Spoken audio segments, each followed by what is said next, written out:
been a while since I've done an update on my my Mo-Amp Electric Corvette, so I thought I'd give you folks a walk around just to kind of see what's going on.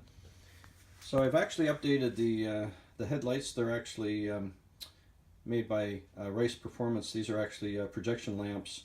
I needed some extra room underneath the hood to allow for the coolant and those sort of things.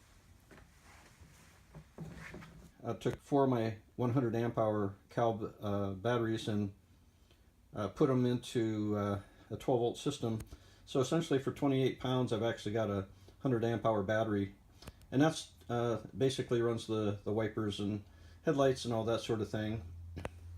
So the silver box actually is the APM of a volt, and so what it does is it actually takes the 345 volt pack and charges my 12 volt battery that I just showed you. And inside the white box, actually we show the hairball and the tack. And down below, I actually have a Toyota MR2 power steering pump that I use for my power steering. And then this is actually for my Shortie Powerglide that I'm running. So when I'm actually stopped, I actually have a window switch that actually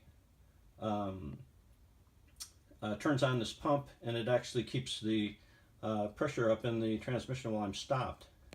So that's what that actually does. And then I'm running 2 Siamese 9-inch warp Netgain motors, and again they're coupled to a Shortie Powerglide. And then that's actually handled by my Zilla controller. So I'm actually running about 170 volts into the motors, and I'm running up to 1,000 amps into each motor. So essentially I'm making around 345 horsepower.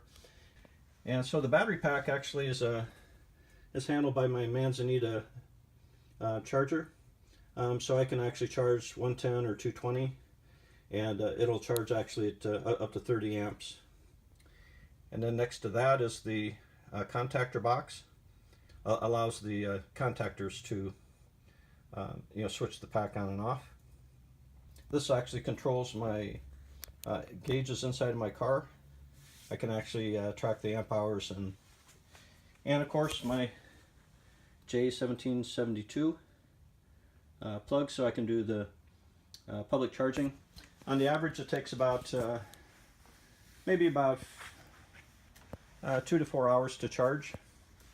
So I'm running a Pro Bandit shifter for the